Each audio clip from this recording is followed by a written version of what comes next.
Hello, Human Collective. Welcome to the Upside to Grief. My name is Story, and I am your host. And this week we are welcoming back Naniece. She is going to do one of our segments with us. She has chosen to do grief deck pulls. So, thank you so much for coming back on. Thank you for having me. Absolutely. So we're gonna do some grief deck pulls, and we have a couple decks here. So one of my more favorite decks is our Grace, Grief, and Healing deck. If you guys have been following along, you have heard us pull from this deck before. So yeah, so the Grace cards are kind of like these lavender purple cards, and then the Grief cards are a light blue, and the Healing is a light pink. So, whichever one of those decks I'll go with Grace. with Grace. Okay, so we'll try to shuffle it in here. Try to get the sounds.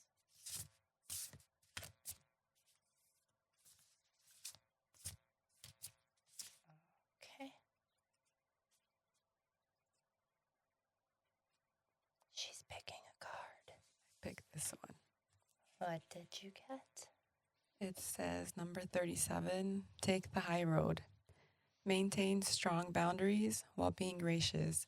A difficult person or situation in your life requires your dispassionate detachment. Taking the high road might be the kindest option for yourself. Avoid unnecessary drama.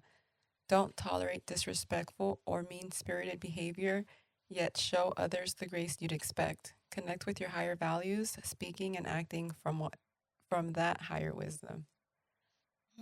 Would you like the extended meaning? Yes. You said it's 37, right? Yes. Okay. Avoid petty battles and pointless disputes now. Don't engage with others who want to distract your noble inner warrior with fights that aren't worthy of your time or your energy. If someone you love or who is a significant part of your life is trying to get attention through creating conflict, attempt to give them positive reinforcement instead, asking compassionately what's going on with them or letting them know diplomatically that you don't have as much time for them right now.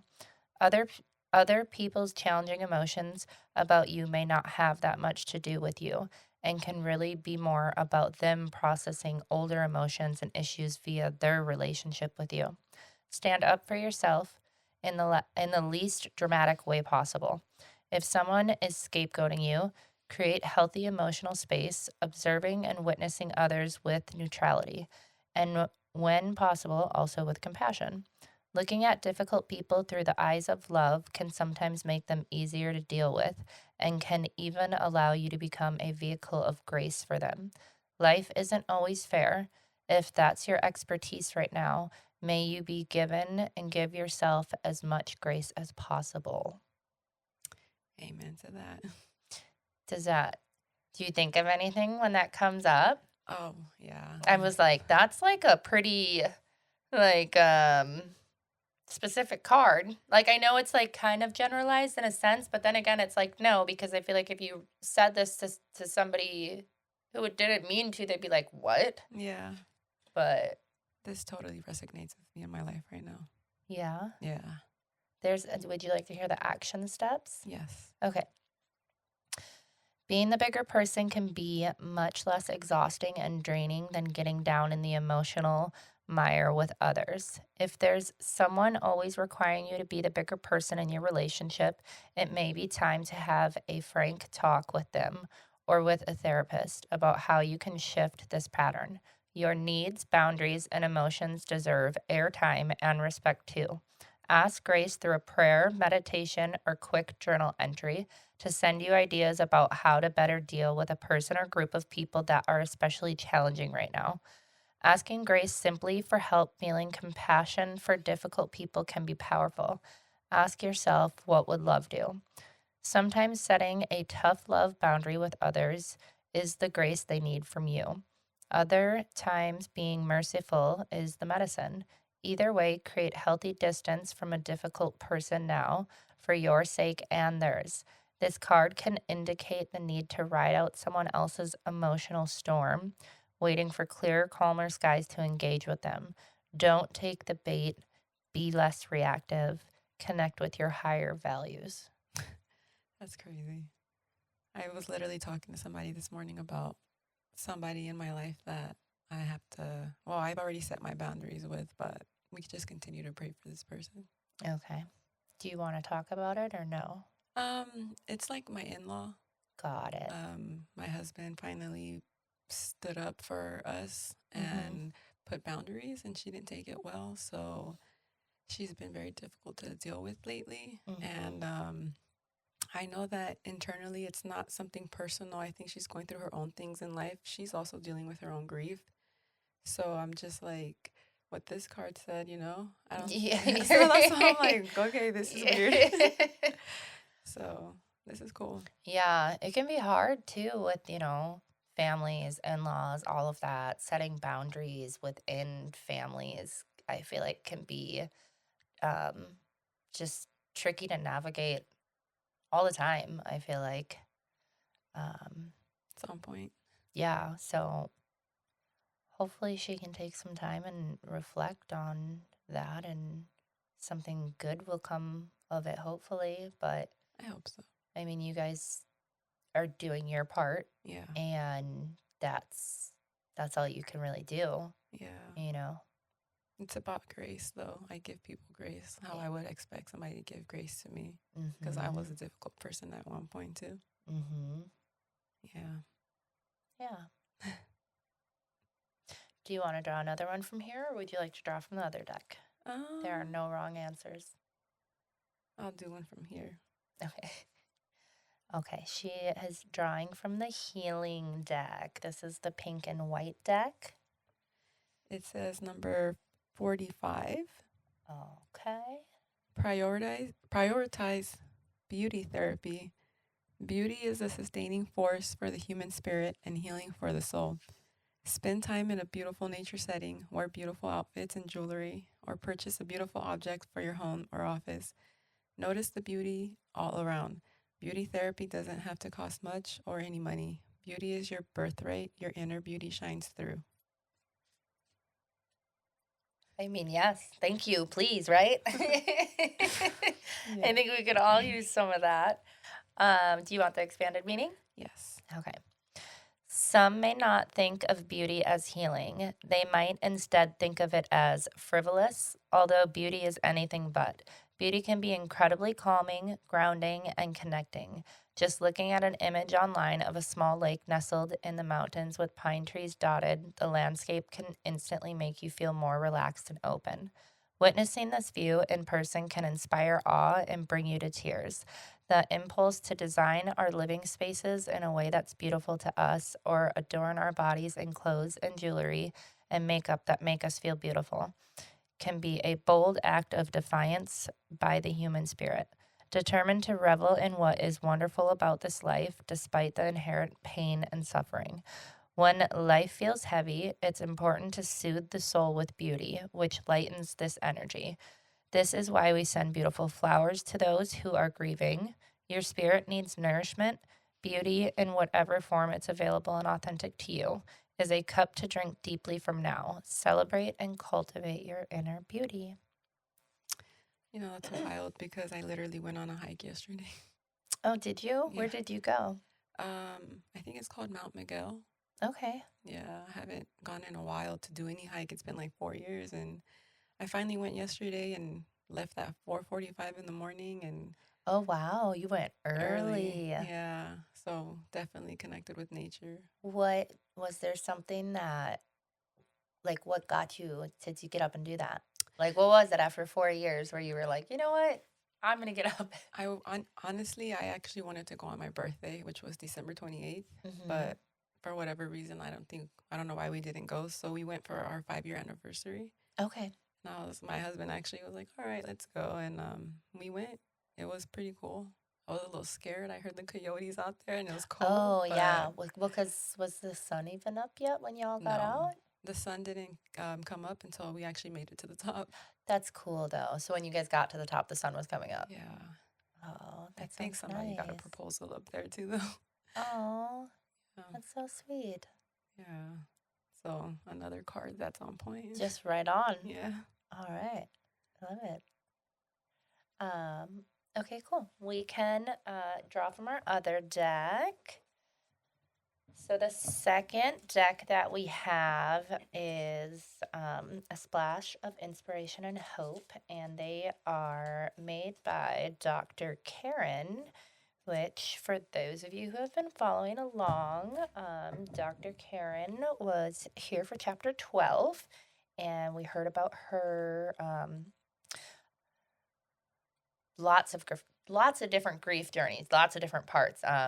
It was a really great chapter. We learned a lot, and now we have her oracle cards on the podcast. So this is the first time we're going to feature them. For those of you who are watching, I know you saw them kind of when she was on here, but there is these green ones, the orange ones, and the blue ones. So the blue one is supposed to be tied to like emotion. That one is your inner. The green one is outer, and the orange one is future. Or if you don't resonate with any of that, you can just pick whatever color you like, and then we'll shuffle them. Okay. I'll start with this one. Okay. We're going blue. Blue, blue, blue. These cards are really pretty. I really like the artwork on them. Okay. Oh, this one. Beliefs. Do I read the back part or? Yeah. Well, both. What does the front say? It says beliefs. Release what limits. I am safe to challenge beliefs that no longer support my healing. I like the visual. Can I say that again? Yeah. I am safe to challenge beliefs that no longer support my healing. I like that.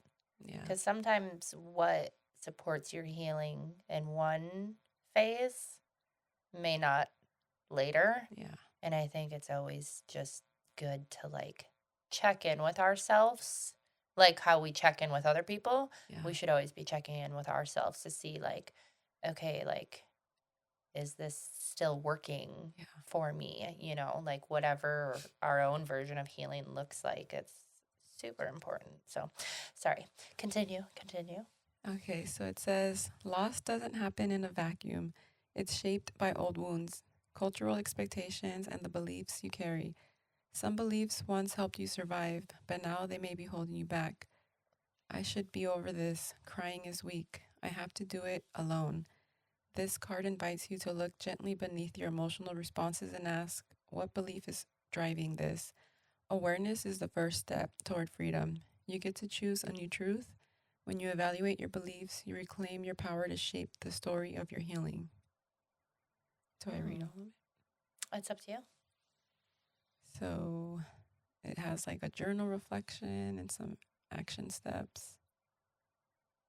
Oh, okay. So it says, think back to a recent moment when you felt triggered or emotionally reactive. What belief may be hiding there? Say that. Can you read that? Or can I read it? Yeah. Okay. Think back to a recent moment when you felt triggered or emotionally reactive. What belief may be hiding there? Can you think of one? That's kind of tricky because I've switched my whole life around. So Right. It's kind of a deep question too. Yeah. I mean, like, this is the topic of grief. So, yeah.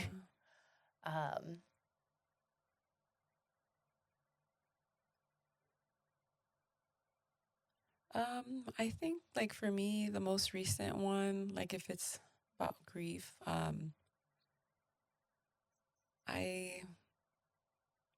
the way of dealing with it, I guess, was like dealing with it alone and just working a lot.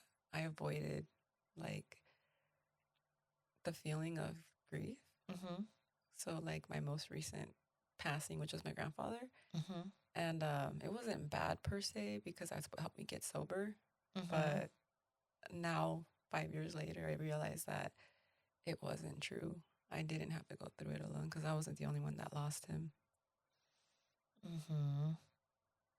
And I think this is exactly like what that card is saying is Yeah. that like you don't have to do it alone. This card invites you to look gently beneath your emotional response and ask what a belief is driving this. Yeah, I don't know. I think I struggle with that one sometimes because it's like we don't have to do it alone, but we do it alone. It's like at the same time, and I think that's the like two things can be true at the same time type of situation, and I think Yeah. that that is true for this.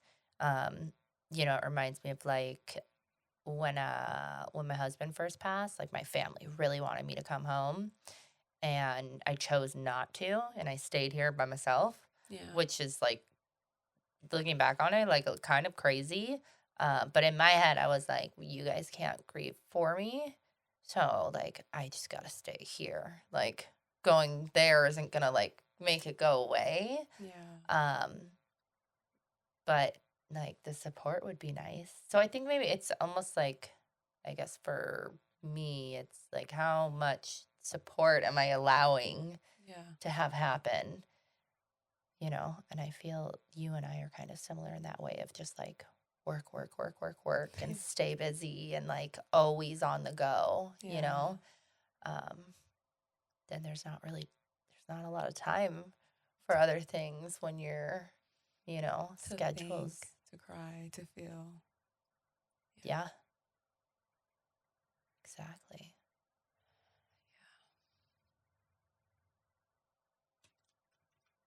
It's a good card. It's pretty. Yeah. I like the ocean. It's blue. It says beliefs, and then it has a image of like a teal wave on the beach, and then like a really bright yellow sun, and the clouds are kind of like pink and orange. You can see a little bit of flowers on the outskirts, and a little bit of palm trees on the outskirts as well.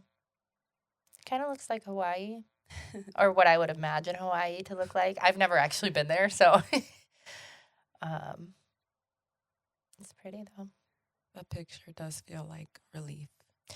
Yeah, kind of how in the card that you drew before, it had said like in the expanded meaning, like when you look up a picture of the mountains and pine trees, like how just looking at an image can make you calm down and then like low key, high key, I'm like looking at this card and it's like making me feel better. Yeah. Vacation. Really though. Oh, yeah, it's good. Yeah. Do you want to draw another one? I'll do purpose. Okay. Purpose is just the top card. Okay. It's not the actual deck. All right. But do you want that card? Sure. So it says purpose, reignite with meaning. I trust that my purpose is unfolding and will guide me to a place of meaning, fulfillment, and hope. Grief can cloud our sense of meaning, but purpose isn't lost. It simply awaits rediscovery. Your life holds meaning, and you are here for a reason. After loss, your direction may feel unclear, but your purpose remains within you. It doesn't have to be grand. Sometimes it begins with small actions, planting a flower, helping a neighbor, offering a smile. Let your grief evolve into clarity, contribution, and joy, and trust that each step will reveal more of who you are and why you're here. That's cool. What do you think of when you read that? Um, well, I have a story to tell. Mm-hmm. And I always knew that, as growing up, and I had put a pause on my purpose when my uncle passed away because I lost myself and I Mm-hmm. was far from my purpose.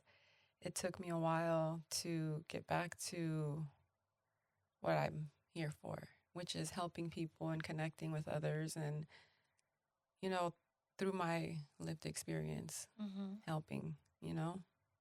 So, you know, whether that's going to share at other churches, my testimony or whatnot, it's something I started doing like last year. So it's like every year it's getting more and more. And now I'm here today. So I'm telling you, all these cards are on point. That's good. I love it. Yeah. Awesome. Yeah. I think that's a good one to close with. Yeah. And I think just kind of like heavy on there's purpose in the little things too. Yeah.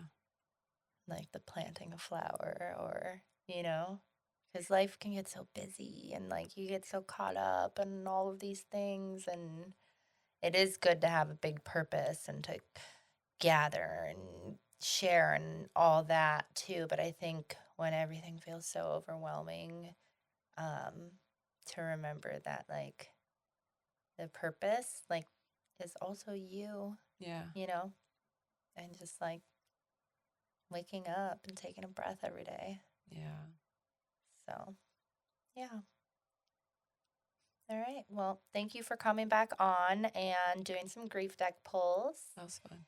And if you guys liked it, don't forget to follow, share, like, subscribe, and we will see you next week.